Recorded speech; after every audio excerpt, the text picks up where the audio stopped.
Excellencies, distinguished and eminent delegates, invitees, ladies and gentlemen, a warm good morning to all of you. Today we have entered the second day of 17th International Seminar on Cement, Concrete and Building Materials. Before I start the first technical session, I would like to provide you a brief introduction of whole day activities that will going to take place in this hall. So there will be 3 technical sessions. The session number 1 will be the concrete durability, distress investigation, repair and rehabilitation 1, followed by performance-based design of concrete structures, and the last session is about latest innovation and trends. Special technical session, that is durability design of concrete structure by Dr. Manekshaw, professor from IIT Madras, followed by panel discussion on sustainability and circular economy in cement and construction sector will take place in Zorawar Auditorium at the end of this technical session.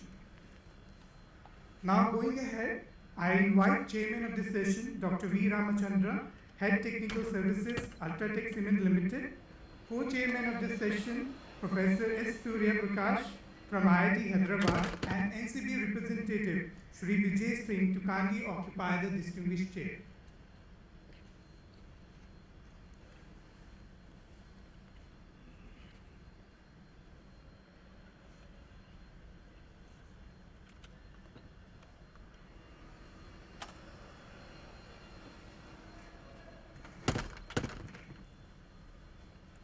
I also request the chairman and co-chairman of this session to kindly evaluate each presenter on the basis of originality of their research work, industrial application, along with the quality of presentation. Now I request NCB representative to conduct the session. Punit, how much time we have for each paper? We can give 10 to 11 minutes to each presenter. Okay. So, 10 minutes.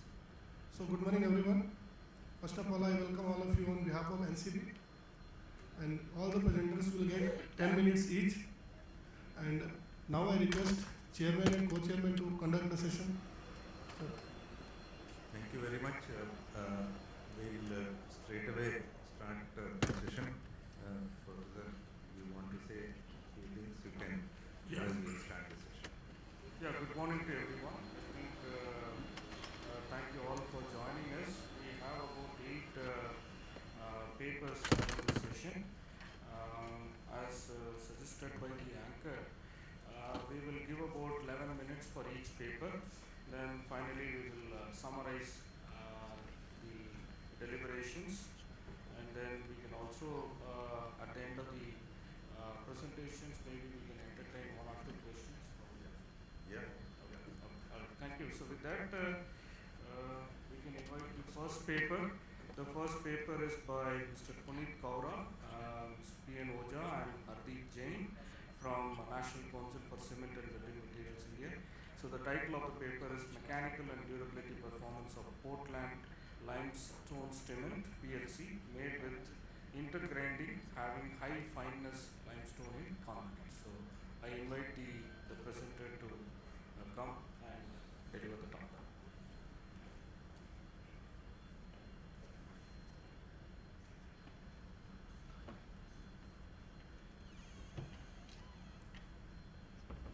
So the first paper, Mr. Punit Kaura. Yes, I'm here only. Oh yeah, sorry. The anchor and the presenter for the first paper is here. So, good morning, ladies and gentlemen. The paper is about mechanical and durability performance of Portland limestone cement made with intergrinding high fineness limestone in concrete. So this is the brief content of my presentation. So in short, I have studied the effect of high fineness limestone on mechanical and durability performance of Portland limestone cement concrete. So this is basically the project background or the problem statement. As we know, availability of SCMs like fly ash slags is going to be scarce in futures. So we require an alternative, or we need to explore something alternative to these SCMs. So limestone can offer a viable alternative material to these SCMs. Limestone has been used for a quite long time as an inert filler materials. However, recent studies conducted by TCSS Thomas, Hooton, Yuvraj, as well as some of the guidelines reported in Portland Cement Association, your Canada Cement Association, indicates that quality of the limestone and appropriate fineness plays a significant role. And because of the same, the limestone can also take part in the hydration process, which results in the formation of carboaminates. So therefore, it becomes important to understand what is the role of limestone as a substitute to Portland clinker in the aspect quality as well as quantity. When I talk about the quantity, quantity means the percentage replacement. Quality, I am talking about the fineness, its chemical and physical characteristics. And the last important thing is the overall fineness of the PLC blend so developed. So this is about the experimental program. The limestone used constitute of 43% lime and about 1.5% MgO. So basically it's a cement grade limestone that has been used for the study. If we talk about the physical characteristics, the blend fineness was about 560 meters square per kg.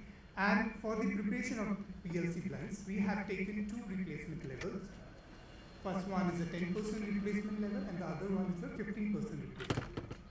So we have replaced our OPC, which is a blend fineness about 320 meters square per kg with 10% limestone and 15% limestone. And we have interground this limestone and produce a blends with an overall fineness of 425 to 450 meters square per kg. Now let's talk about what we have studied in the concrete. So basically we have selected two water cement ratio for the concrete study. First one was 0.6 water cement ratio, which reflects all in together a low grade of concrete, and 0.4 water cement ratio, which reflects to a higher grade of concrete.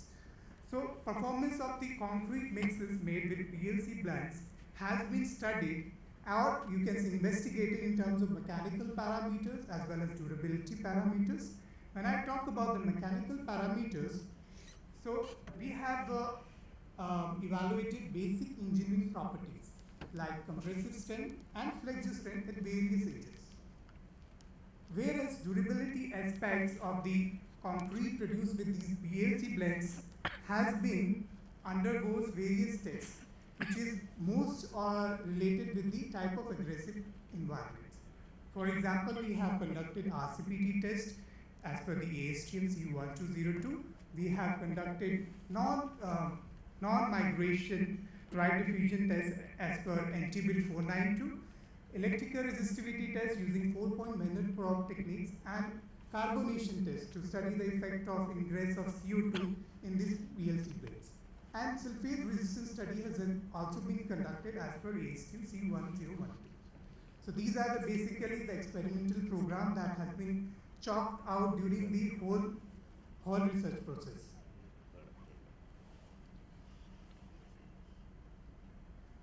Now coming towards the results and discussion. So first one, let's discuss about what is happening in the compressor strength results, the basic engineering property we use to easily correlate.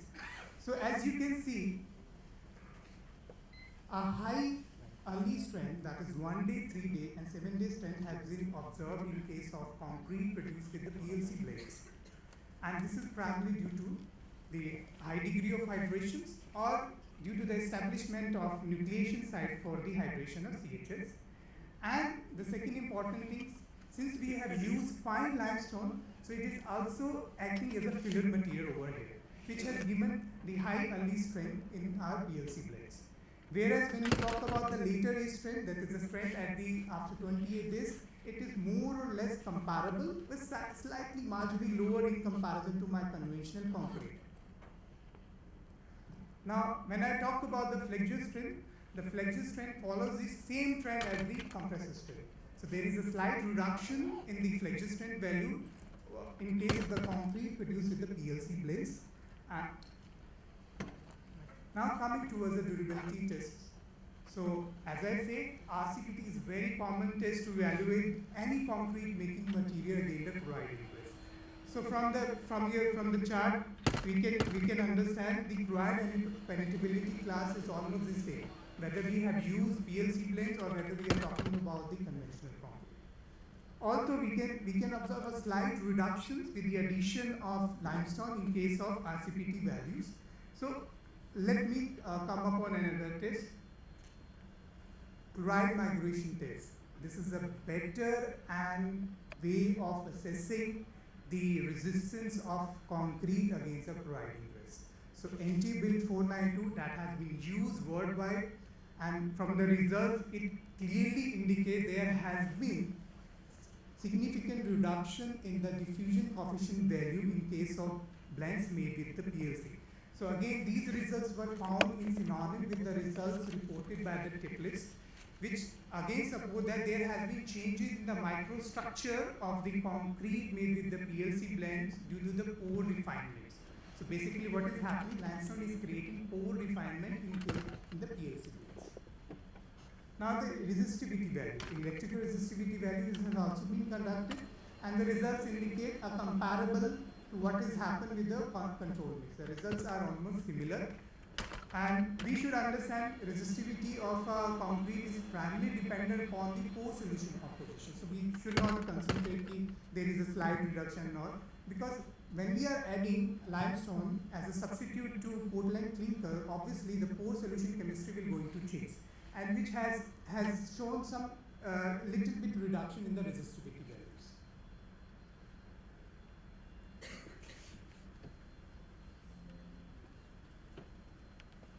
Sorry, interruption.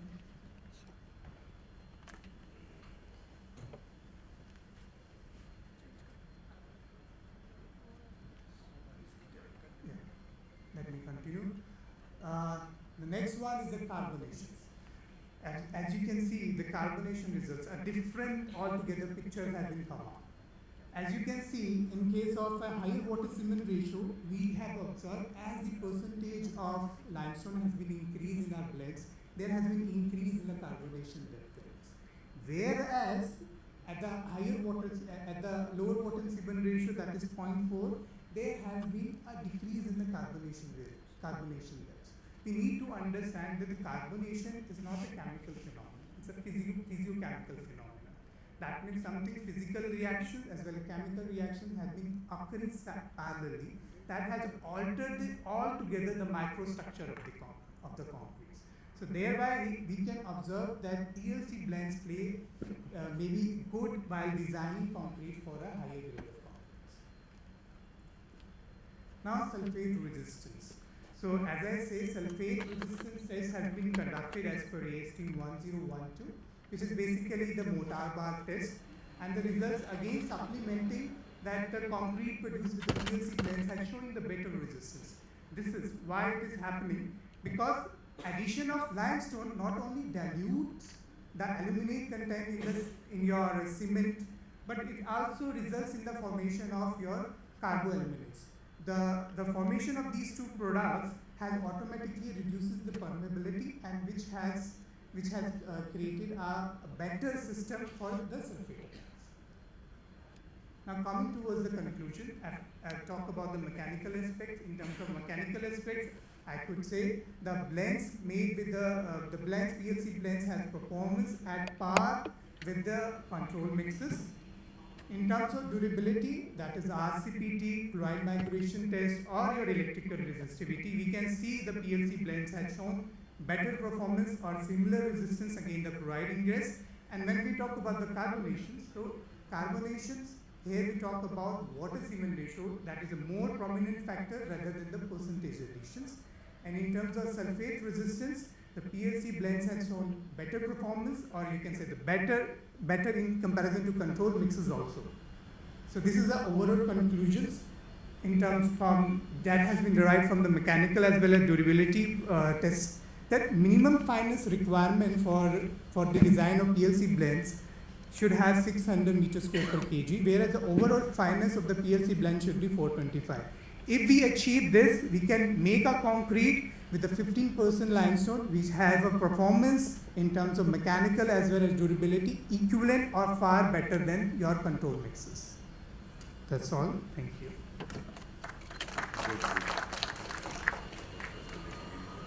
I think we'll take the questions at the end. Yeah. There is a practice. Yeah. We'll do it. I just want to make sure that all the authors have uploaded their presentation. Yeah, that is done. I think that is done. So then we can move on to the, thank you Puneet for the nice presentation. We'll move on to the next presentation. That is on durability performance of concrete produced using limestone calcined clay cement by authors Lupesh Duri, Lav Singh and Sashank Vishna from IIT Delhi. Who is presenting? Yeah. You are? Lupesh. Lupesh. Lupesh, yeah, you can load your presentation. Good morning and Yeah. greetings to all. I guess the presentation is already uploaded. So my work will be about the durability evaluation of the concrete produced using the LC3 cement. So what we are going to evaluate is not comparison between different blends, but what the standard requires and what we are getting in these blends. So the outline will be like a simple introduction, relevance of the study, materials and properties that we are going to investigate in the study, compressive strength results, some durability results, and then final conclusions. So why we are actually working on these low carbon cements? We all know that over the years the carbon emissions that have been generated for cement industry is steadily increasing. The reason is because we are consuming more and more cement nowadays. This consumption is driven because of the infrastructure needs for the developing nations, and everybody is trying to catch up. So India and China, they are producing most major amount of the cement chunks, and India is the second largest cement producer, about 500 million tons. So what we see is when we are using a blended cement where low clinker is there is a substantial decrease in the carbon emissions per ton of the cement produced. So what we are actually doing is we are reducing the clinker factor itself. So if we are using less clinker and using another material which doesn't have any carbon emission or having a lower carbon emission, so our overall carbon emissions are reducing. So why we are taking this study? What's the purpose behind this study? So our purpose was that now we are moving from strength to the performance-based design. We are not limited by strength. So in the coming few years, like all around the world, we are steadily moving toward the performance of the concrete rather than limiting with the descriptions of the water cement ratio, cover depth. We are moving toward a property of the concrete, property of a final concrete, that we need this much of the property in a certain terms of strength, be it durability. So this work is related to the performance-based design. Another thing is, when I am talking about the durability evaluation, my focus is because of the transport properties. Most of the deterioration that happens in the concrete is because of the transport, be it the transport of gaseous phases, be it transport of moisture, be it transport of harmful ions which get into the concrete and deteriorate the structure. My last point would be the awareness and acceptance of the new technology in the industry. So if we do more and work in these things and we share it with our collaborators or the cement industry, we would see that they would be highly likely to accept it if we show them better results.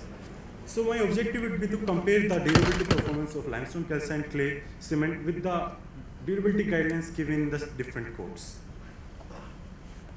So I have used 6 different limestone cement based which have different composition, different clay, different cement. So I hope everybody knows limestone calcined clay cement. If doesn't, I would take a minute to explain what it is.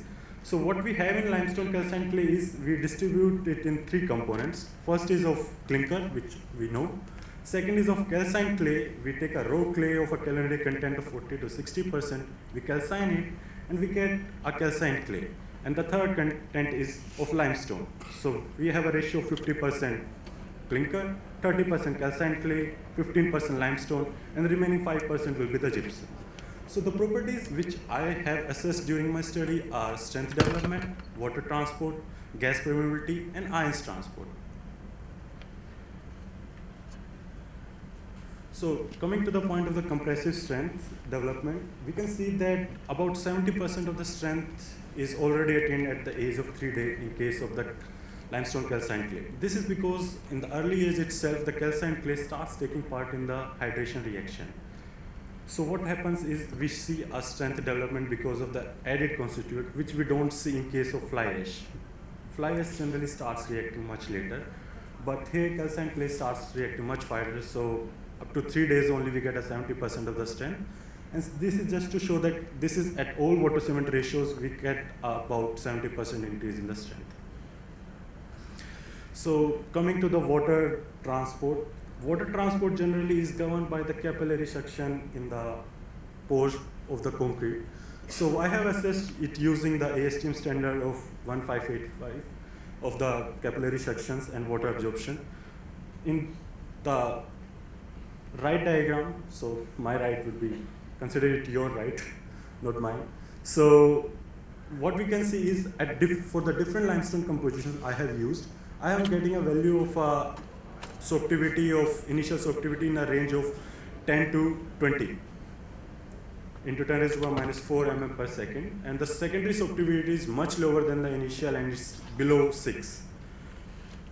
It is continuously in all the blends. It's similar at different water to cement ratio. A specific range is there. When we are coming to in the graph in the left hand side, we can see that it's about when we are adding different ratios of the limestone and calcined clay. When we steadily increase the ratio of the limestone and calcined clay we are adding, we observe that these properties starts decreasing. We can see that the initial sorptivity of OPC is much higher than when we start adding calcined clay. This is because of the pore refinement that's happening because of the addition of the calcined clay and limestone. Coming to the gas permeability, I'm talking about gas permeability here because the carbonation process or oxygen transport where in corrosion oxygen is needed is governed by the gas diffusion or transport is only. I have normalized this value with a datum point of 10. OPI values are in range of 1 to 12, rarely 12, but these are in this range. So what I have done is the 10 is the benchmark to have a good concrete. Above 9, it's a good. Above 10, it's excellent. So I have normalized all the values with this 10. And we can see that for all the different blends, this value lies above 1. So we can conclude that the diffusion properties of a LC3 concrete will be excellent range, having a very low diffusion properties. In another test, what I try to compare is the relation with the OPI of the pore volume. So we can see that most of the data lie along the line, but there is some variation. So we can say that pore volume is the not sole criteria that is governing the OPI's value. There is something more that can be tortuosity, which I haven't considered in my study, but that is a factor that also governs these transport properties. Coming to the next slide, the charge transport. I have used RCPT, ASTM C1202 standard to calculate what is the charge transport. So you can see that then again I have shown you a normalized plot just for easy understanding and not messing up with the values. So what I have done is I have normalized 1 as that was a ratio of 100, below which we say that there is negligible charge transport, above which there is a low vary charge up to the range of 500. So this value of 1 to 5 shows that there is a negligible charge transport when we are using a LC3 concrete. And when in the right hand side graph, you can see that why this happens. When we move from OPC to a LC3 50 blend, 50 means like we are replacing 50% of the clinker. So as we move from the left to the right, we can see as we gradually increase the limestone calcined clay content in the cement, we are steadily decreasing the charge value in the concrete. So LC3 50 is having a good property of charge chloride transport, resistance to chloride. Coming to the earlier presenter said, RCPT better than RCPT is chloride migration test to assess, because there we go with a range and it's a quality test rather than a more of a engineering or practice comparison test. So we can see that there I have again a normalized graph. I have normalized with the value of the 2, which is as per the RILM committee guidelines. And we can say that for most of the cases, this value is falling below 2. We can suggest that the chloride transport in these blends is quite low. This is because of the binding and because of the improved microstructure, which limits the diffusion in the concrete. And we are having all. Request you to wind up. Okay, just last. I have done with. So these are the observations. Charge and migration values suggest very good to excellent transport properties. Capillary transport in LC3 blend have been observed to be lower. Gaseous transport values fall in the excellent range, and I can say haven't shown these finest results, but fineness of the cement also fineness of the content we are adding of calcined clay and limestone. That also plays an important role when we are deciding these factors. So to conclude, I would say that concrete produced with LC3 will have an excellent to very good transport properties, be in terms of water transport, gaseous transport, or ions migration. Next, for the higher grade of the concrete, properties improve significantly. Here I have mostly compared from 0.45 to 0.28. So we can see the properties almost doubles when we are going from 0.45 to 0.28. Finally, proper grinding and blending of the raw materials is very crucial to get the good result we want. If we are not ensuring the proper grinding and blending of these materials, we may have a different values totally not falling in this range. So please ensure if you try to replicate or study before, try to have a proper grinding and blending of these cements. Thank you. Good. I think the third paper author is ready. It is by Mr. Lava Singh.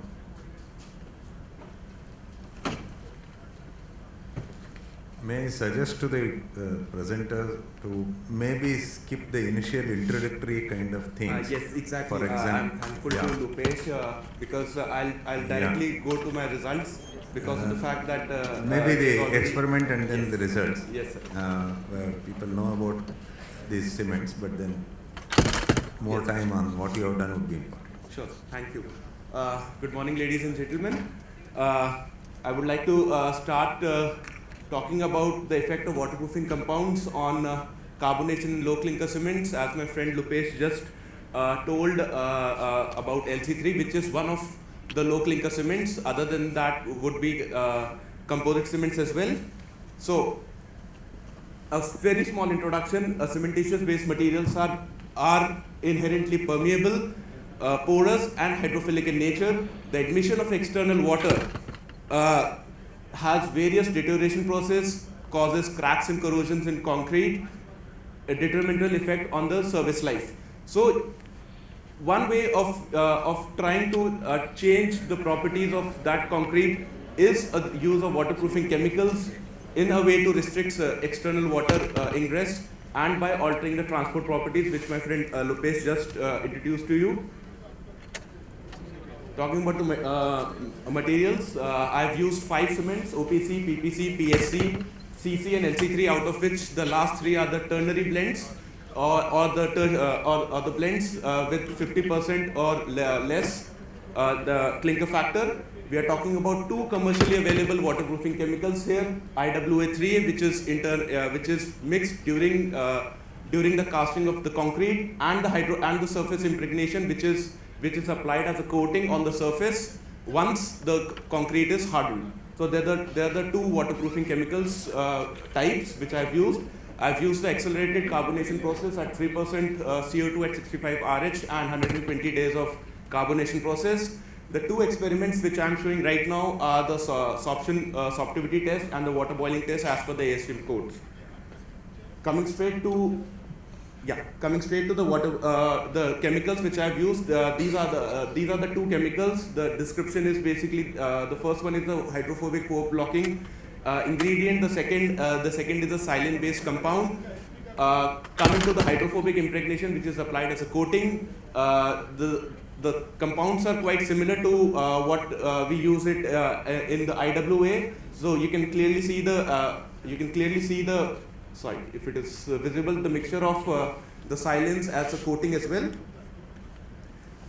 Coming straight to the sorption characteristics of sorptivity, as you can see, the control specimens, which are OPC first, then PPC, then PSC, then CC and LC3. So these are the control specimens, and once we do the integral treatment with the 2 chemicals which I've used, you can see the values of initial sorption is lowered, but once the carbonation process takes place in these chemicals, in these concrete, you can see higher initial sorption values for basically all the blends, and especially when we are talking about low clinker cements, and especially when we are talking about LC3 systems. These are the secondary sorption characteristics, the sorption which takes place from day 1 to day 7. You can see much similar results here as well. Coming to the hydrophobic ones, which are applied on the surface of the on the surface of the mortar or the concrete specimens, you can see a much lower values of initial sorption and very negligible values in one of the type of hydrophobic impregnations. Even after carbonation, you can also see even after carbonation we see much lower initial sorption values. These are the secondary sorption values before and after carbonation. Coming to the porosity characteristics, this is again based on the ASTM standard. You can clearly see the control specimen OPC, PPC. We see a lower porosity characteristics because of the mineral admixtures which are used, the pozzolanic reaction which happens.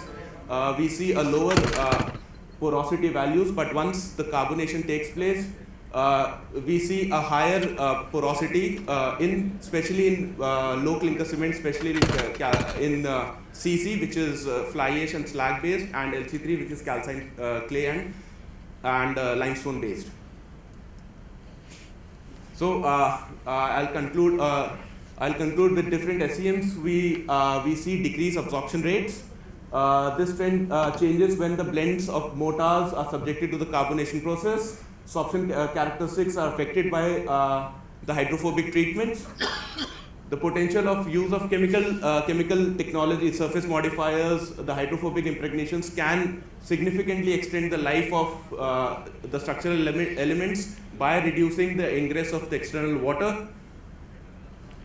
These are the opportunities for the colleagues in chemical industries and all.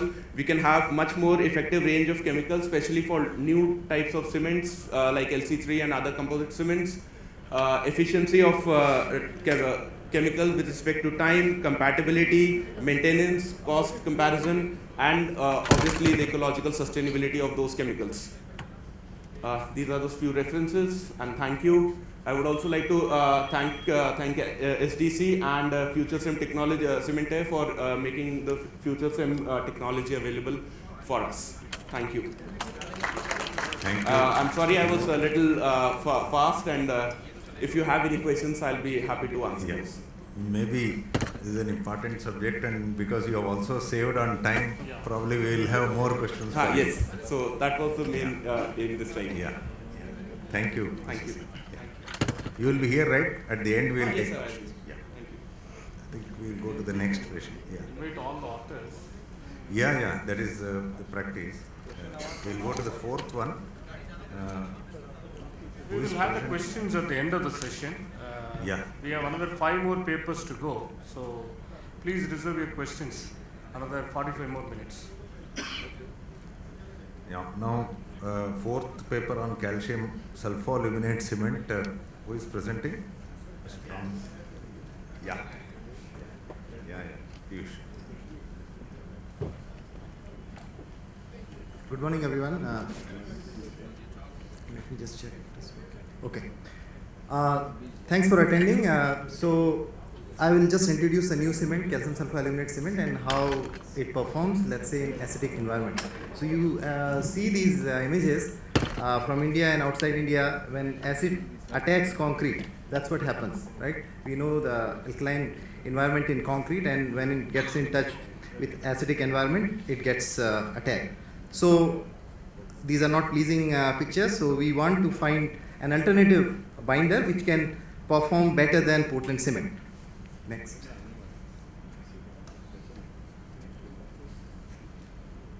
How to move? Okay. So sewer structures usually are in contact with wastewater, and you see the pH is an acidic range, and it could be strong, and weak acid depending on the type. Some acids will have poor dissociation constant. So basically, there could be different environment. So we are interested in looking at different acid types, and specifically looking at the citric acid, which is considered to be the most deteriorating acid, and also one of the largest consumed organic acids. And we know that Portland cement performs poorly in these environments. So is there any alternative binder which is more durable and sustainable. Just to give an idea, we are looking at 3 types of binders here: Portland cement, calcium aluminate cement, calcium sulfoaluminate cements. You might have heard of calcium aluminate cement, which has been used, to protect concrete. Basically, this situation performs better than Portland cement. But calcium sulfoaluminate cement has a different phase assemblies. The raw materials which are used to make the cements are same, but it contains yeelimite, belite, calcium aluminoferrite C4AF and calcium sulfate. Obviously, depending on the phase composition, the properties will change. I'm not going in detail, but the hydrated phase assemblies which have amorphous aluminum hydroxide, eternite, monosulfate, stratlingite, and some amount of CSH. Again, what is the main phase here is yeelimite, calcium sulfoaluminate, which can be manufactured at 1250 degrees Celsius in the kiln, so you can bring down the maximum temperature which is required to make Portland cement, and it hydrates in presence of gypsum to form eternite. And you see that depending on the molar ratio between gypsum and yeelimite, you may have different amounts of yeelimite in addition to phases like amorphous aluminum hydroxide and stratlingite. So that's how the hydration differs from Portland cement in this system. So here I will just show you the results, although we have done extensive work just to show comparison between Portland cement and calcium sulfoaluminate cement. What do you see the difference between these two systems? Portland cement, you have halide, belite, common phases, but CSA doesn't have halide, C3S. So the cement we used in this case had a significant amount of yeelimite, belite, and hydride. And we looked at the strength, development, and also how the paste performs in acidic environment. Obviously, citric acid was used because this is the most deteriorating acid. And you can see different water cement ratios were tried, and also we looked at the strength development in different environments. So what is the main takeaway?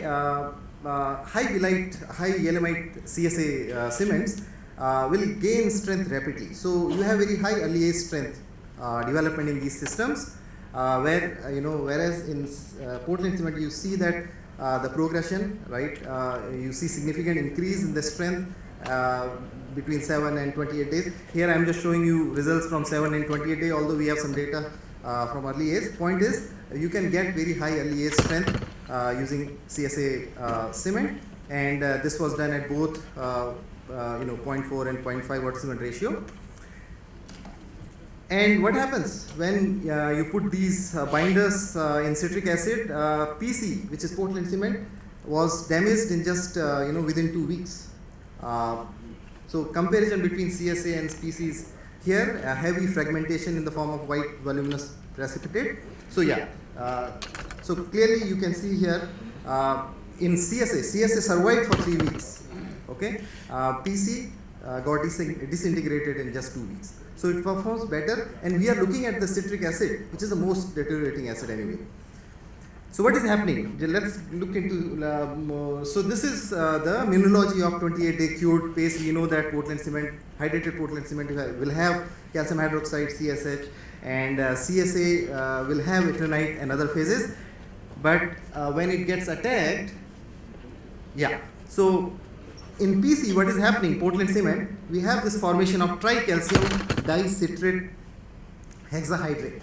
Okay, this is the phase which is expansive phase. There is a significant increase in the volume, and that leads to deterioration. On the other hand, in calcium sulfoaluminate cement, you have a decomposition of eternite phase, so you see a lot of gypsum. So that's the difference between the attack mechanism between Portland cement and calcium sulfoaluminate cement. So in nutshell, what I will say, high yeelimite CSA cement can be used for early age strength applications, and also in acidic environments, these cements perform better than Portland cement. So if you would like to know further, I have just added a few papers. Thank you. Thank you, Professor. It was nice of you.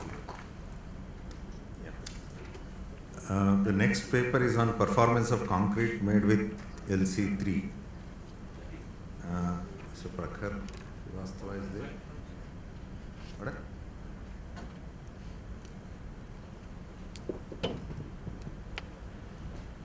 You are presenting? Next paper. What about this, number 5? No. This fifth paper, authors are not here. Fifth paper from JK Cements. Okay, this will not be there. Okay. Okay. Next paper you can, yeah, Portland limestone cement. The last 7th and 8th papers, authors are available. Could you please raise Meena your hand? Gosal, yeah, he's there. Yeah, is there. And last one is from NCCB, so she is there. Yes, Oh, yes, fine. yeah.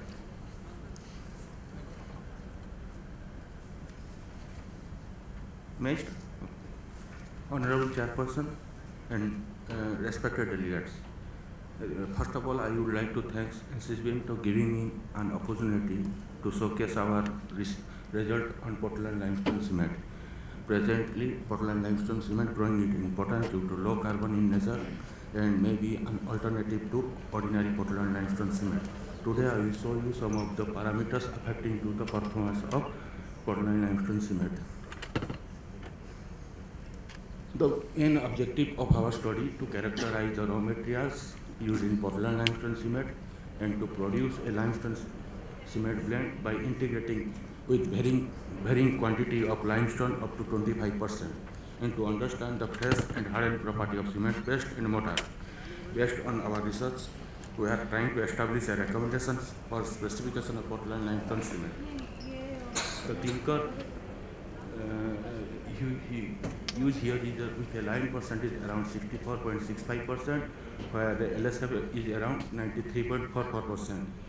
Based on the work calculation, CTS percent is around 53% and C2S around 20%. In order to understand the grindability, bond work index was carried out and found to be 13.7%, kilowatt per short ton. In order to understand the different phases, XRD analysis was carried out, and allied are in form of M1 and M2 together comprises around 55%. Belite in form of alpha, beta and gamma is around 23%, and aluminate is around 1.81 and ferrite is around 17.20. In order to understand the morphology of the different phases, clinker microscopy was carried out, and allied size was around 25 to 32 micron and belite size around 11 to 22 microns. Most of the phases are homogeneously distributed. However, at places we are observing some belite clusters with an average size 120 micron. We have analyzed several limestone from our operative mines based on the chemical composition, lime percentage. Lime percentage, we have selected two limestones, namely LS2 and LS5, with a lime percentage of 36.9% and 42.74%, where the LOI is varying between 30.15 to 34.45, and IR percentage is around 26.60 to 22.30. In order to understand the grindability of limestone, the bond work index was carried out and found to be 11 and 10.5 kilowatt per short ton.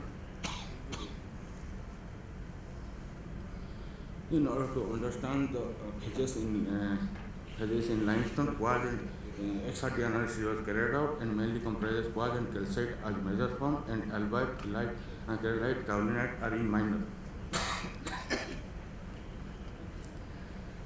Microscopy analysis was carried out with the limestone and found to be fine grained texture with a major mineral calcite, which are in subhedral to anhedral site with 2 micron to 6 micron site, and minor minerals are quartz, dolomite and iron oxides.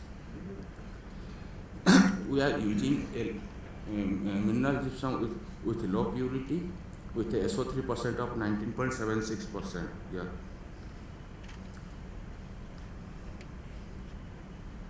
A total number of 13 cement mix was prepared from the two limestone, and to understand the variation, one control sample also be prepared. It has been observed with increasing in limestone percentage from 5 to 25, the blend and residue are increases, and the residue increasing in residue mainly contributed by the difference in bond work index between clinker and limestone.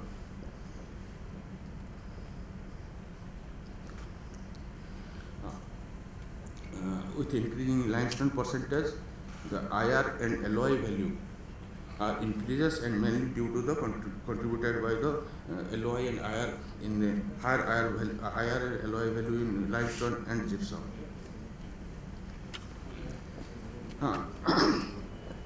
With increasing in limestone percent up to 12%, we have observed a decrease in NC, and these are maybe due to the formation of monocarboaluminate hydrate, which need less water than ectixide.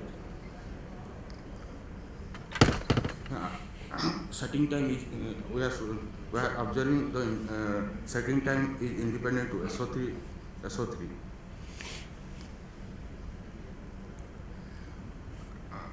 With increasing limestone percent in PLC, one day strength decreases.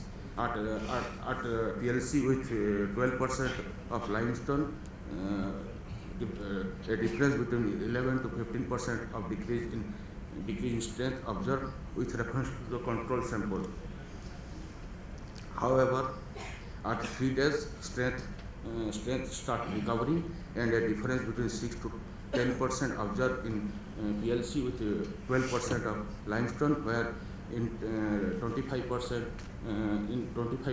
of limestone, that is around 24% difference in strength. And similar trend we have observed in 7 days and 28 days. Based on our trial, can we conclude that PLC need less grinding energy than ordinary Portland limestone cement.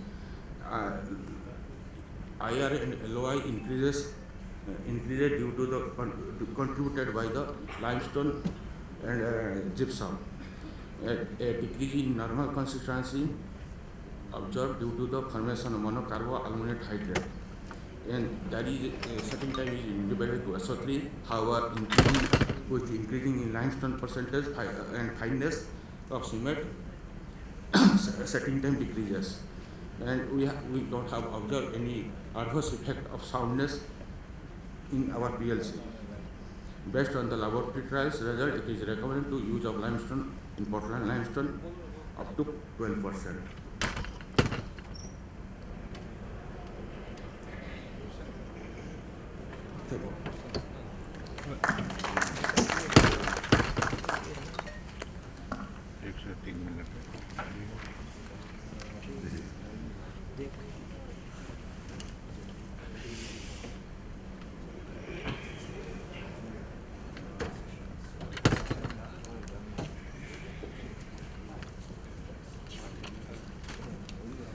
Yeah, thank you, and we'll go to the next presentation. This is by Mr. Manekshaw.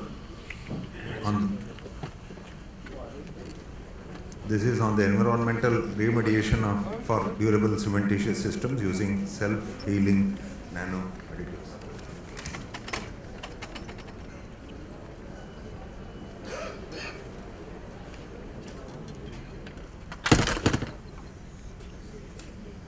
Today my topic, is on environmental remediation for durable cementitious systems using self-healing nano additives. We have been hearing about the nanomaterials, but it's sad to say, in India, its progress has been very not so as expected, for the other technologies, nanotechnologies. Talking about this, to outline these challenges of existing construction, new challenges. What are the new alternative materials, sustainable impact of the new alternative materials, what is important for the new alternative materials, my research, test results, chemical reactions involved, and applications and conclusions. Challenges, see, long coastlines, 7500 kilometer coastlines, and they are very prone to attacks. And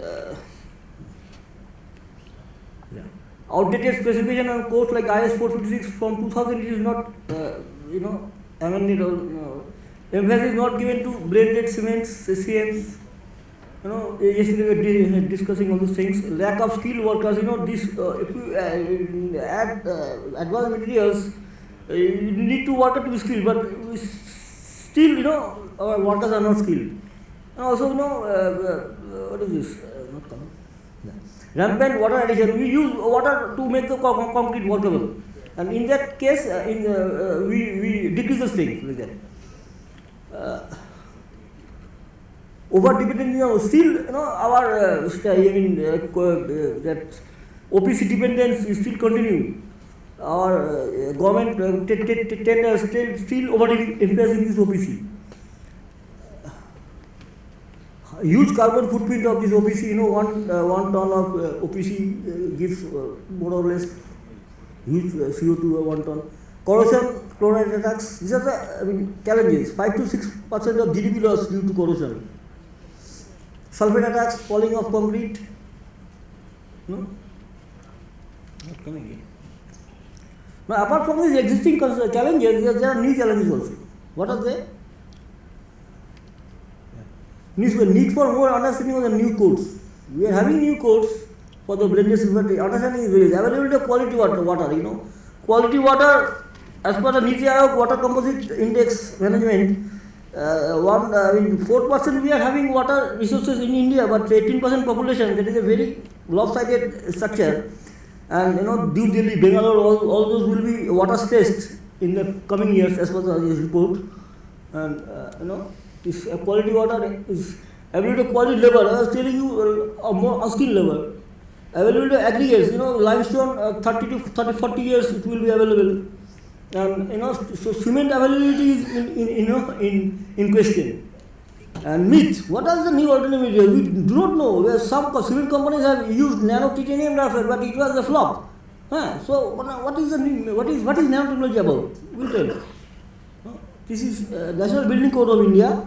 It says sustainable materials, besides sustainable materials, it says that nanotechnology can be used, or products of nanotechnologies can be used for advanced materials, but they are so far now called advanced, but when IS code will be applied to them, they will be called not they will be conventional materials. Like this, the IS code, NBC 2016 emphasizes on this new alternative materials, sustainable materials, product of nanotechnology. But we are not, don't know what's happening.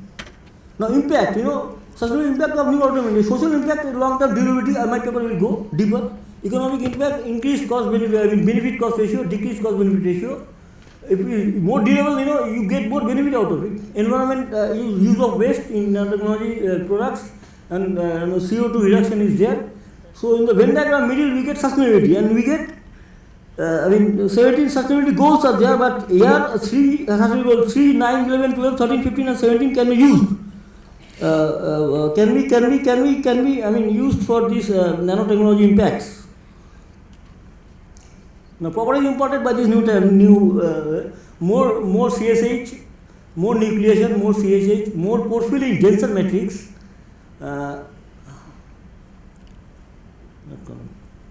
Greater water reduction due to this application of superplasticizers. This is 29% water reduction has been effected by using nano products. In my case, I will coming. Photocatalytic effect, especially for nanotitanium dioxide, and more CO2 absorptive capacity. These are papers which stresses on the CO2 absorptive capacity of our nanotitanium dioxide. This is one paper. Not coming anymore. Yeah, this is another paper. And cost economics, other materials. This is a LP paper on UltraTech webinar. He said that SMP, that is silica nanoparticles, cost other products is more or less with us. Silica film is costing 25 to 30 rupees per kg, and he got 30 to 40 rupees per kg. Using the silica percussor and mineral acid, material acid, he used. A good thing. And another paper from which says that nano engineered concrete and silica film concrete are same costing, but you get 28 days thing more 74 for nano engineered concrete, and chloride penetration you get less for nano-engineered concrete, and sulfate attack you get less for nano-engineered concrete. These are the, I mean, there is another paper of the floating bridge and nano-engineered concrete with high performance concrete. There is a reduction in cost for nano-engineered concrete, and 28 days strength good greater and chloride penetration less for nano-engineered concrete compared to the high performance concrete. This is a Washington State Transport Center concrete floating bridge 2003 report. So my research, I have used ordinary Portland cement with clinker 35 to 100% clinker, gypsum grinding 1 part by weight of cement is ordinary Portland cement. Then I added sand 3 part by weight of cement, water addition as per IS 4031, that equation. I am not going into no time. And nanotitanium dioxide I added 1%, 2.5% and a reference sample of 0%, and then I weighted and all those things mixed into 7.07 mm cube as per the IS codes, water cured at ordinary temperatures, then testing 28 days as per Indian standards, and early and long term, 3 days and 3, 7, 28, all those things I have done up to 365 days. And then what optimum percentage of nanotitanium dioxide I have got, then I have added for making concrete, M40 grade concrete, cement addition 400 kg per meter cube, stone addition 1293, which was coming as per the CBMS and all those things. And as per the IS code, sand addition 688 kg per meter cube, water addition 157 kg per meter cube. This was the gross water, because I have used super pasteurizer. I have got water reduction 110 per kg per meter cube net. The nanotitanium dioxide adding optimized by weight, and PC I mean super polycarbonate ether addition as per IS 9103 I think. Yeah, 1% by weight of cement. I mixed and gauged within 100 mm cubes, water cured, ordinary condition. Testing, conventional 28 days testing, carbonation testing for the CO2 absorption. Because we are today. I mean, this seminar or this conference is based on low CO2 or CO2 reduction. So durability under aggressive environment at 90 and 180 days, and see what results I have got. Test result, physical appearance. You see the physical appearance. This is the nanotitanium dioxide. It's white. And this is the greyish color, the conventional cement mortar, cement. Then bulk density, I have got 1.1% increase using nanotitanium dioxide. Then workability, 110 more I have got, which is 100 for the empty concrete. What is my concrete? Yeah. Composite strength of early strength I have got 52.38% at 3 days, and later 365 days I have got 37 point like that. So in our high fast projects we can use this nano cement composites or like that. And the composite strength 28 days for the concrete I have got 9.5% increase.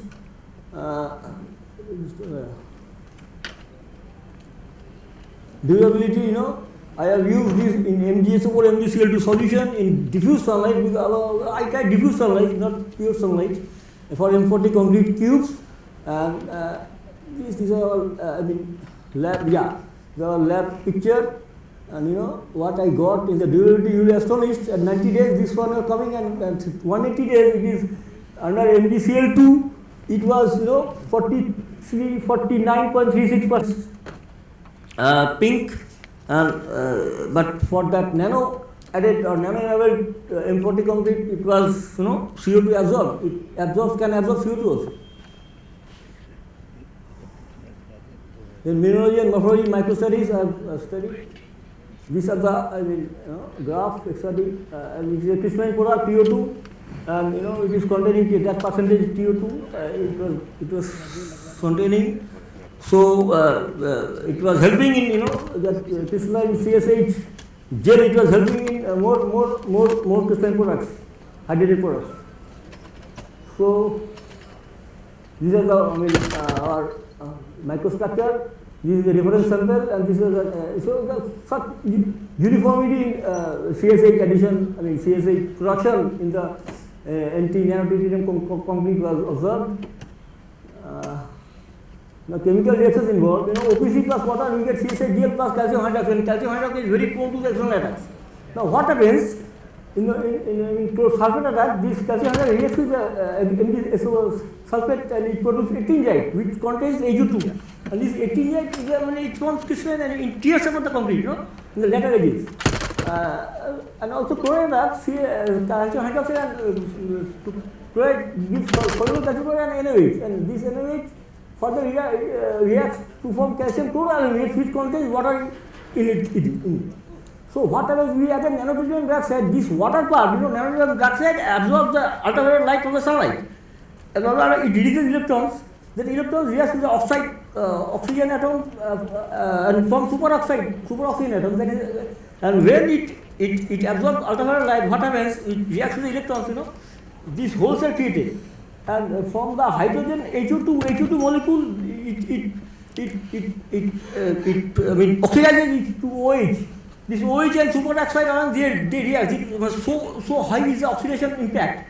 It reacts and it decomposes all the, coronavirus also, this paper, it decomposes coronavirus molecules also, atoms also. So, that ettingite contains HO2, and this, calcium chloride contains H2O. These things were utilized by this nanotritium dioxide, and it, for the oxidation of, it helps in the oxidation reaction actually. So applications, applied in self-cleaning concrete, anti-fouling concrete, many applications are there. This is a church in Rome, 1996, applied here.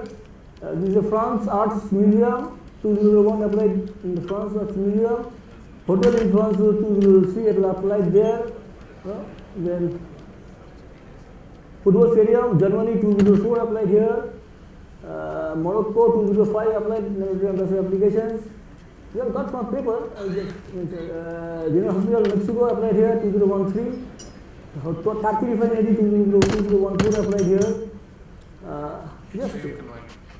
Now to conclusion, nanotritium dioxide enhances the growth of phase gel through nucleation. I told, improves the mechanical performance of concrete. I have discussed. Concrete make more workable and durable. I have also discussed more resistance to chemical attacks. I have discussed covered smoother exchange finishes because it gives white color. You do not have to add the base paint. From that white color you add another paint, but the required paints or whatever it is. So you can make a cost reduction here. More CO2 absorption I have discussed, and all those things make the product more greener. This nanotritium dioxide, right? I fail to understand why it is not in the heritage structures in the outside of India. They have been applying nanomaterials where we are not there also. So we think to ponder upon these things. Thank you, sir. Thank you. Any questions? Thank you very much. We'll have questions. Yeah. Yeah. I think we can go to the last paper. This is from NCB, comparative study of Portland composite cement with fly ash and limestone, different grades of limestone. Yeah. Varsha. Respected Chairman Sir, Co-Chairman Sir, NCB representative and honorable delegates. Very good morning to all of you. So since yesterday we are listening a lot about low carbon cements, net zero, CO2, and in coming 2 days also we'll be listening a lot about that because the topic is that, and the era is the talk of the time is about that only. So similarly, my paper is also on the subject of composite cement based on limestone and fly ash. So we know that these are the 5 levers which were being given in the low technology roadmap for cement industry. And out of these 5 levers, industry has been very proactively working on all these levers, and specifically on the last lever, which is reduction of clinker to cement ratio. And but a new code which came up in the year 2015 on composite cement, which was based on fly ash and slag. But because of the non-uniform availability of the slag, it's not easily to produce this slag all over the country, and therefore we are coming up with this composite cement based on fly ash and limestone. As we know that the fly ash availability is sufficient. This last year it was around 271 million tons, and besides that we are having a legacy stock of 1700 million tons. And limestone is also readily available to all of the cement industries. and therefore this work is much more easier, and the cement may be easier to be produced by the cement industries. So this was an extensive work which was done at NCB, in which we have collected the raw materials from various parts of the country.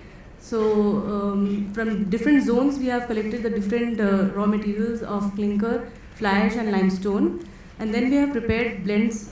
Around 140 blends were prepared and then they were studied. However, for this discussion today, we'll be focusing on the comparison between the different grades of limestone and the performance of the Portland composite cement. So this was the plan which was in the study, in which we have prepared, kept fly ash up to 15 to 35% at an interval of 5%. And for comparison, we had compared it with the equivalent PPC. So in this presentation, as I told you, we will be comparing between the different PCC cements having different grades of limestone. So coming to the chemical analysis of the raw materials, here you can see that limestone which we have used, the cement grade had a lime content of 43%, low grade 38%, and the dolomitic had 37% lime content, and the MgO content in it was 12.7%. And this is the fly ash which was used in the study. It was coarse in nature, however the quality of the fly ash was good.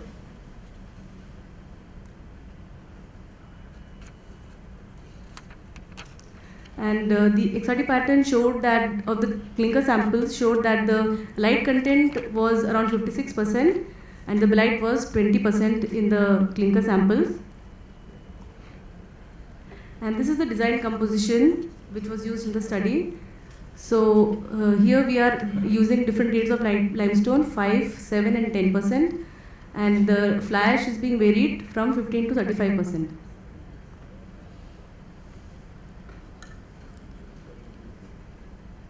So coming to the results of the study, so the portion which is in green, it shows the control samples, that is PPC. Then these in the orange, they are showing the PCC prepared with 5% limestone, 7% in grey, and the last column is of 10%.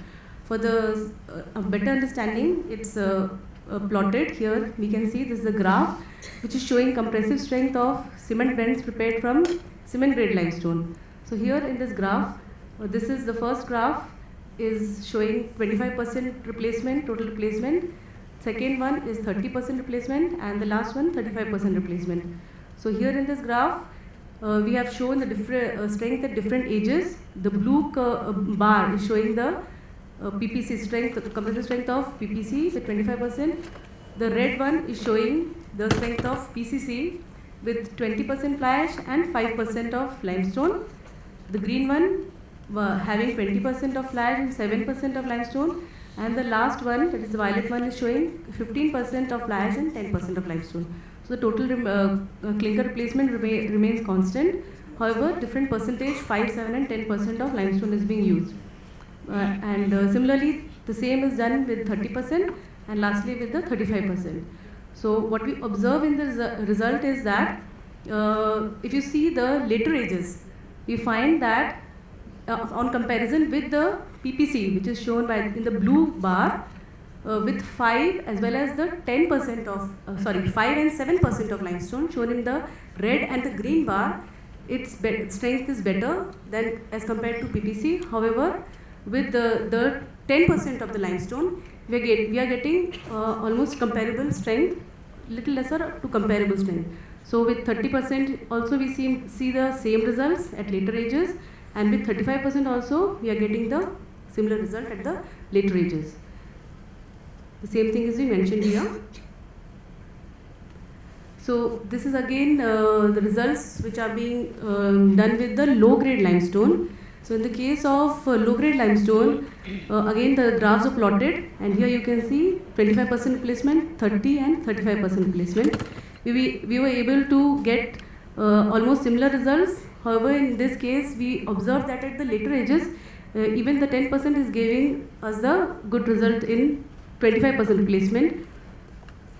Here you can see at the later ages, 5, 7 as well as 10% of limestone replacement is giving us good results at all the replacement levels of clinker of 25%, 30% and 35%.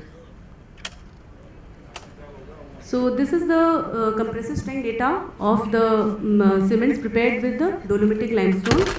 So here we see very good results in this case with the help of, with the PCC samples having 10% of limestone, dolomitic limestone is giving better results as compared when we are comparing it with the PPC samples.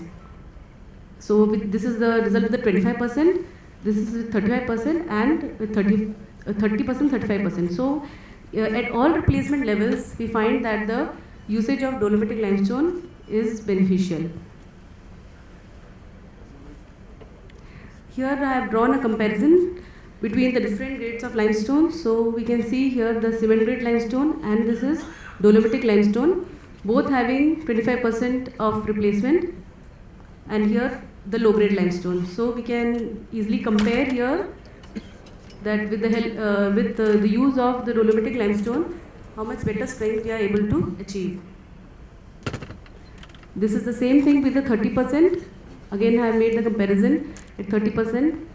So at all the ages, we are able to get a better results when we are using the dolomitic limestone.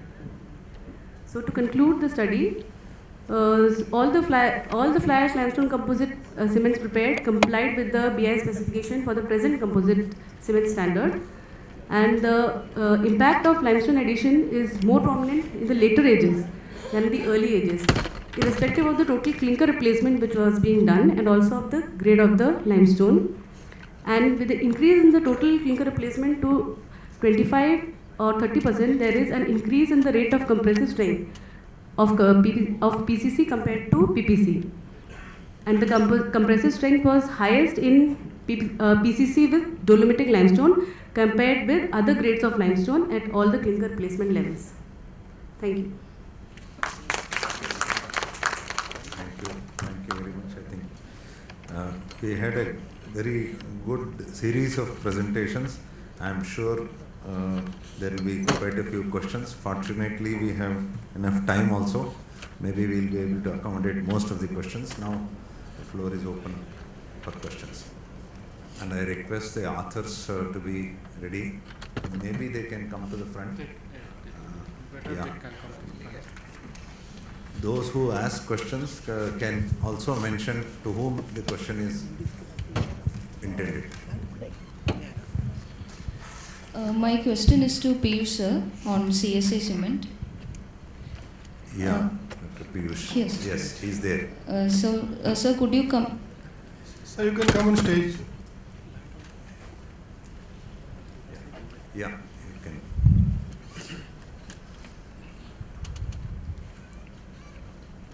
Yeah, so as you have worked on CSA cement extensively, could you just comment on the workability ranges of the cement, sir, so that how suitable it could be for our current RMC model as well? Yeah, that's a good question. So traditionally, when the research started with this on the cement, let's say in form of type K cement. So because of the precipitation of formation of eternite, usually there's a faster workability loss. But there are ways to address that. So we can change the formulation. We can use, let's say, retarders, like a small amount of citric acid can be used to retard the hydration. So there are ways to address that issue. But if you just compare, the workability of this concrete, like CSA-based concrete, PC, so so there's more slump loss. So I will continue with that because we are talking with CSA. Regarding that expansion mechanism of OPC and CSA, can you please once again tell, because you are going fast, so it's difficult to catch up. Sure. Thanks, good question. Usually we are scared of expansion, right? As far as concrete is concerned, like in form of delayed eternite formation, external sulfate attack, etc. But here we are we can leverage expansion to our benefit if we can control it at early age. So basically we are saying that in the first few days, let's say within 7 days, if we can make sure that there's a full hydration of yeelimite. So we can control that expansion to our advantage to make shrinkage compensating cement. But there are also systems where you won't have expansion. So for an example, the CSA cement which I mentioned was non-expansive. So, and you can also add, let's say, calcium sulfate to make it expansive for applications such as shrinkage compensating cement. So point is, we can manipulate the composition. There are different ways to do that. But yeah, as long as expansion is controlled early age, there is no issue. Thanks. Yes. Sir, I have a question on the same.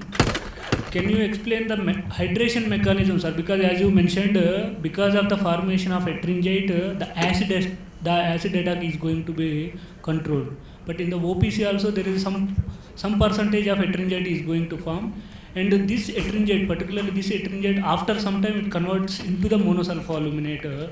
How in the long terms this is going to be controlled to the acid attacks? Because in the CSA cement also the ettringite is only the primary hydration product.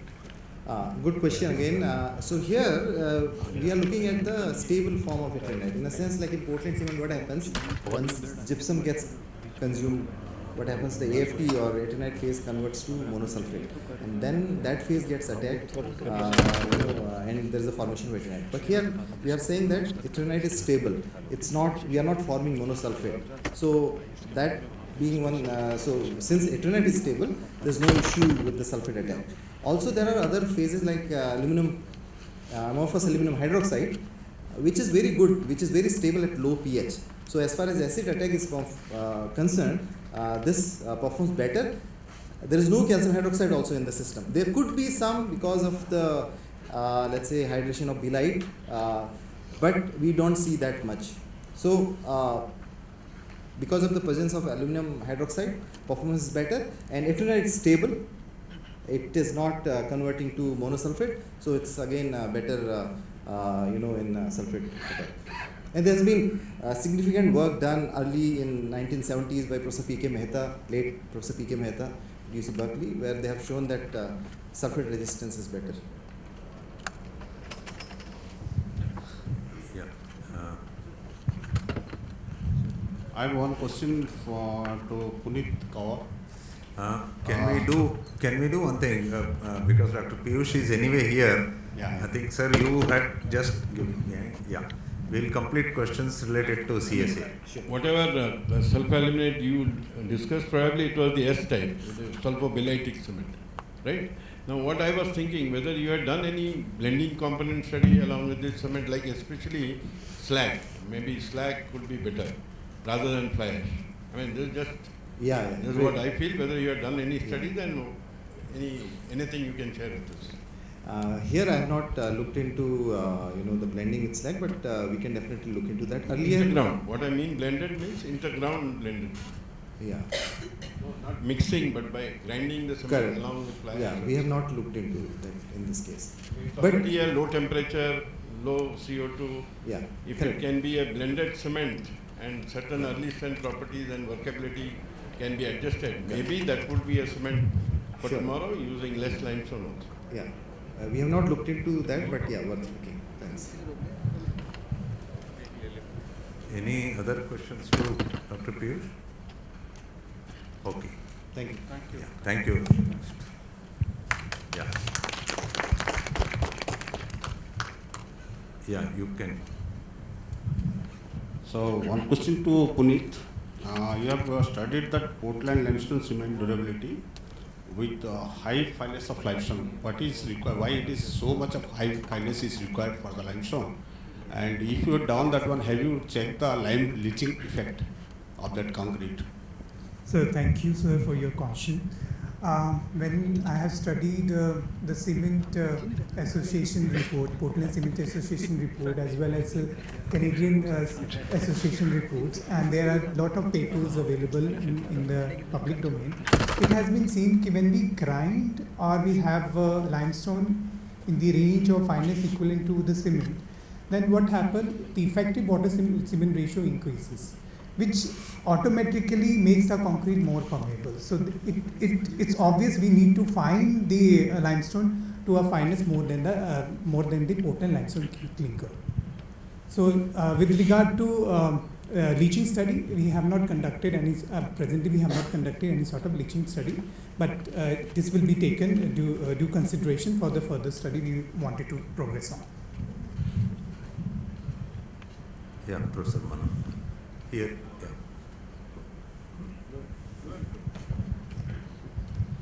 Actually, my question is not only for Puneet, but in general for Portland limestone cement. Of course, results have been quite favorable. We also seen that Portland limestone cement may give way to use of lower grade limestones. Worldwide, people have moved on to Portland limestone cement. Why are we still shying away in India from the use of PLC? Why the standard is taking so long to come out? Okay.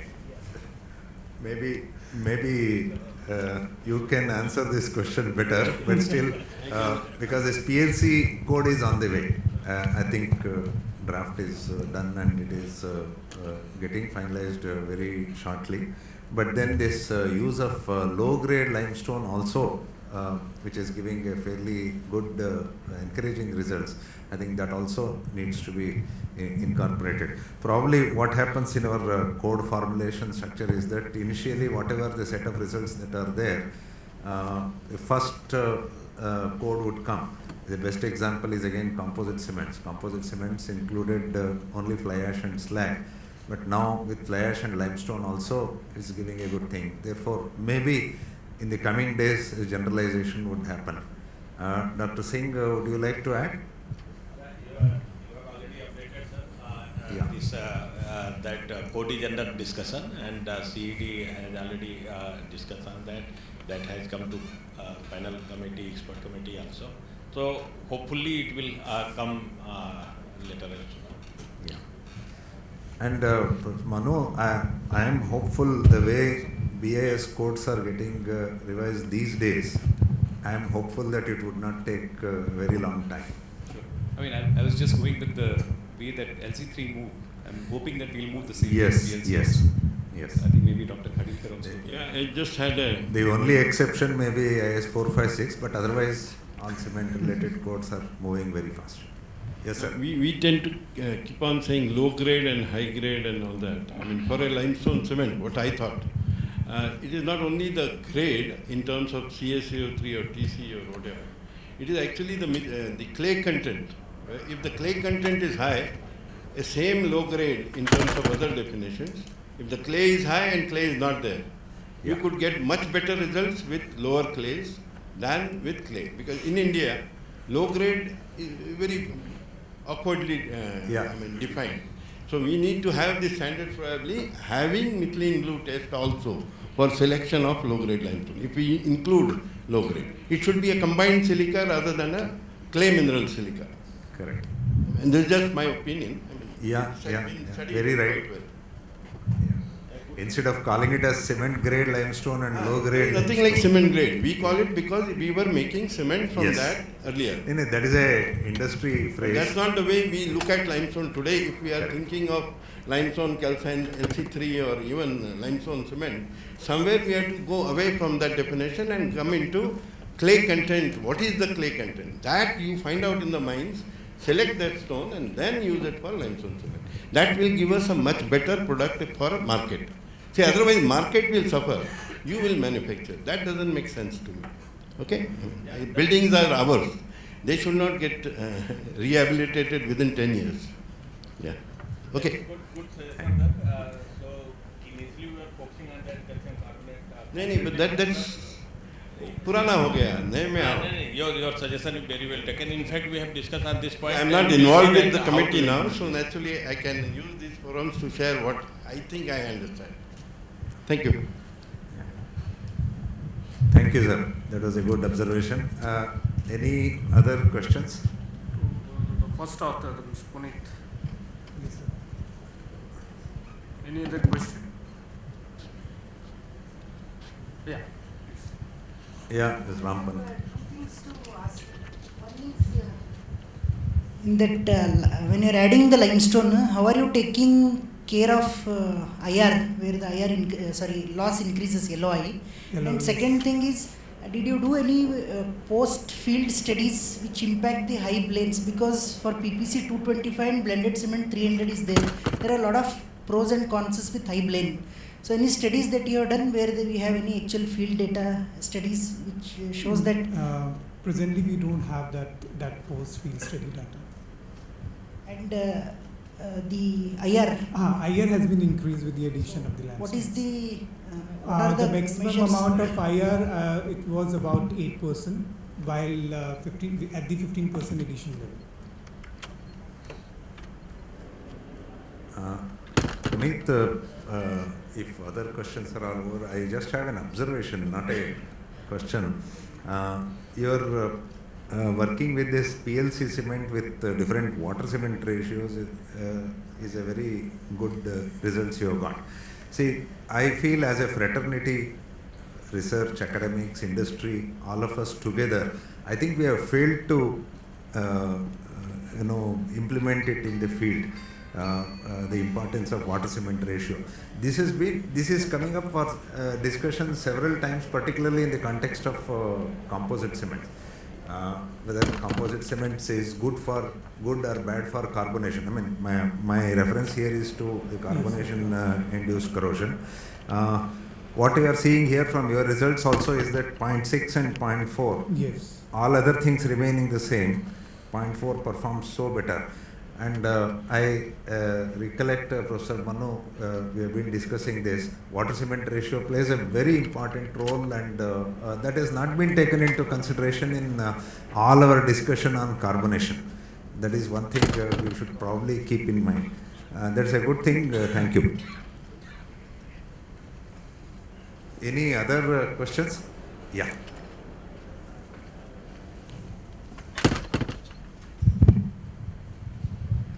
One question to Barsha, that regarding the Portland cement prepared with fly ash and different grade of limestone.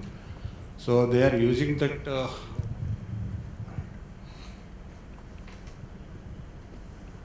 So you have studied that with different percentage of or different grade of limestone, Yes. and you have used that dolomitic limestone also, Yes. which is having around 12-15% MgO. Yes. So is there any impact on that MgO in the cement properties after No, the sir. hydration? No. We have studied the whole thing, but the impact of MgO is not there. I mean, there is no impact of soundness. There is no increase of soundness. Yes. What is the chemical reactivity of that one? Why it is happening? Earlier, the people are not using that dolomitic limestone. Now you are using that one.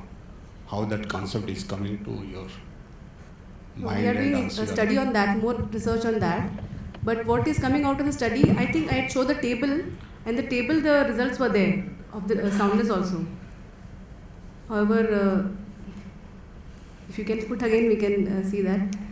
We are doing more research on it, and we'll come up with what's the reason for that, why it's not happening. Yes, he can add because he's also the author.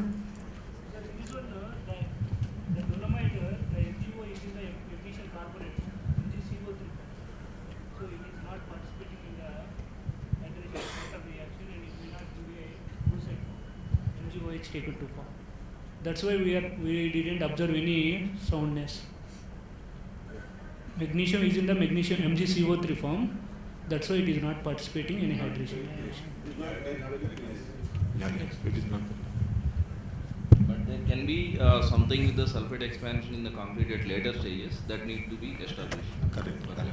That they have not studied with concrete properties. With dolomitic limestone, we have not studied. The study has been done with the cement grade limestone. Okay, thank you.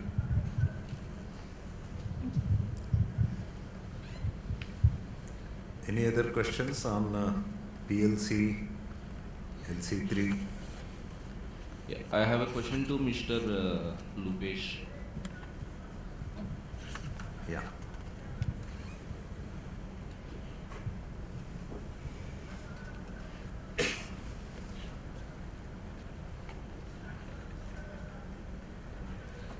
So you have mentioned the durability performance of concrete with LC3 sensitive towards the fineness of limestone and kaolite. So in the data we have not seen that. Can you brief about that? What is the optimum fineness or minimum fineness of these materials? Actually, when I was talking about it, I wasn't concerned when I'm saying the range. What I found in my study is when the particle size of D50 for the clay was quite high, and the kaolite content was still in the range of 40 to 60. I wasn't getting the properties which I was expecting myself compared to the others. So what I observed is this particle size plays a big role. We are yet to explore this, but this is a minute observation during this study that I observed.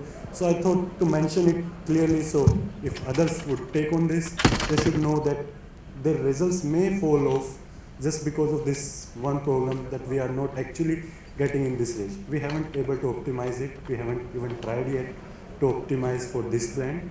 So I can't comment on that. Just a minute difference that yes, this was playing a role. What role it was clearly, I can't say about it. Thank you.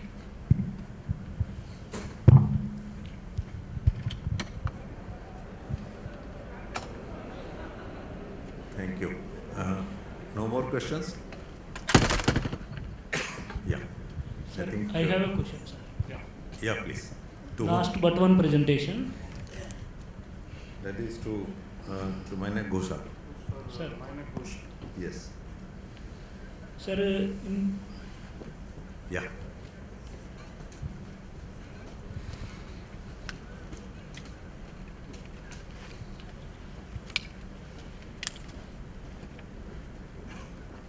Yeah, you can ask. Please go ahead. Sir, you have mentioned the photocatalytic activity of nano titania, but as per of my knowledge, it is a UV light active. Yeah. You have shown the diffused light was used for this experiment. How in the presence of diffused light, the nano titania is photoactive? Yeah. Can you explain that one, sir? No, nanotitanium dioxide is photoactive, that is known. That is it can also act in the diffused light also. In light coming through windows. In that case it can also act. As I have proved, in my paper. Sir, but in the normal light also the UV light, the percentage of UV rays is very low. But when you are using with the window, how much percentage of UV lights and how that contribute for this photoactivity? Very good question, but we have not studied how much percentage UV light has been used through when the sunlight comes through window. We haven't thrown light on that. Our discussion was on the different subject. What happens when diffuse sunlight was used? Thank you. Yes. Annotate even in sunlight also shows photocatalytic activity. And there is a patent that cement used in cement for a photocatalytic. My voice, I think, can be heard even without this. So it's not necessary. It is tested under UV light to get a better performance. But otherwise, broad sunlight also, if you have the outer plaster with a photocatalytic cement, it takes care of many environmental oxidations of CO, organic matters. Because I have a patent not with anatase, but with some other photocatalytic clinker itself. So I am just sharing that. But the band gap of nano titania TiO2, it's around 3.16 something electron volts. That's why this material is a UV active material. If you are doping something silver or zinc into the nano titania, then the photoactivity may converts into the visible light. Yeah. But as it is nano titania is a very less photoactive in the in the visible light. In the visible light, yeah.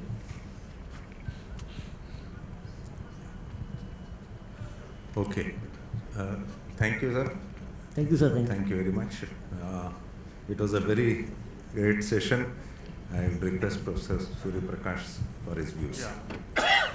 All right. Thank you all for patient listening and wonderful interaction.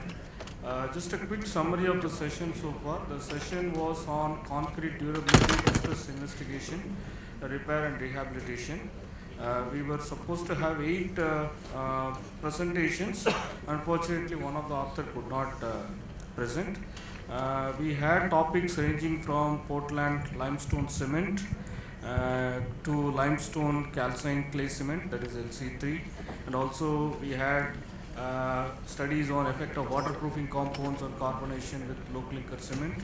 And then we have another interesting presentation by Dr. Piyush on calcium sulfoaluminate cement. He talked about acid resistance and early age strength development.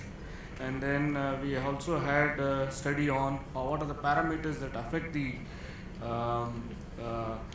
properties of Portland limestone cement.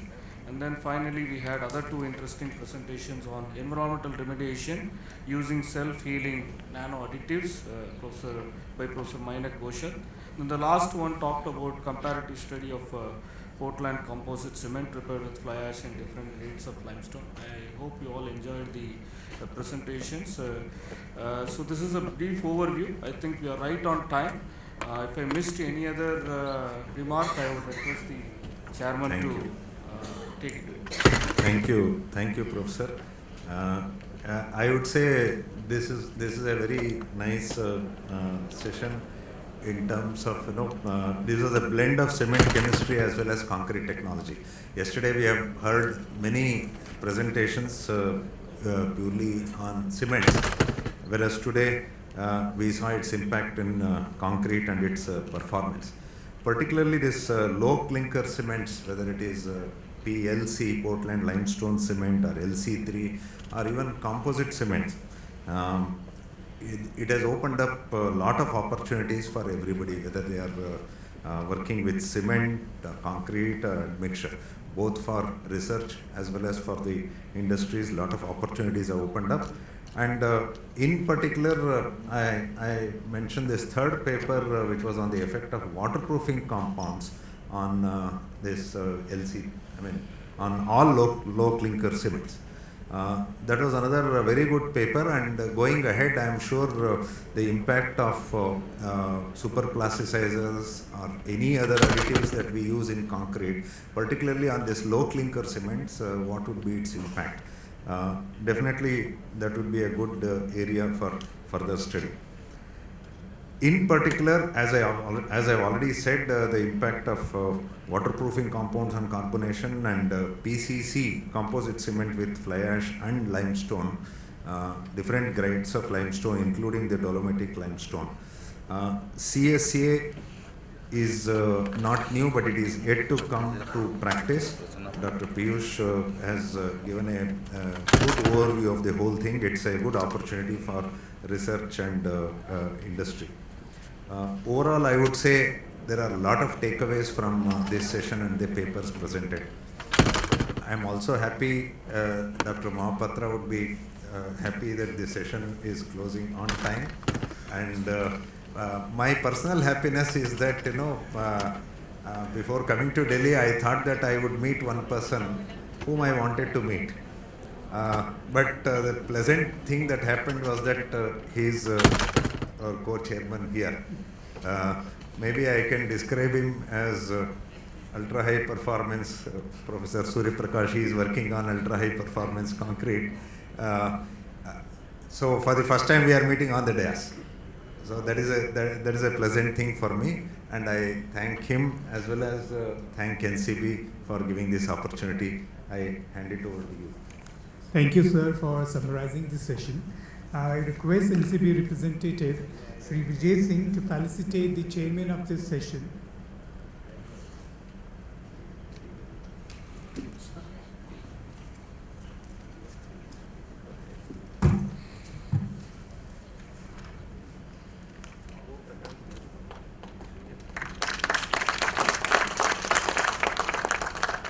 Co-chairman of this session, Professor Suriya Prakash,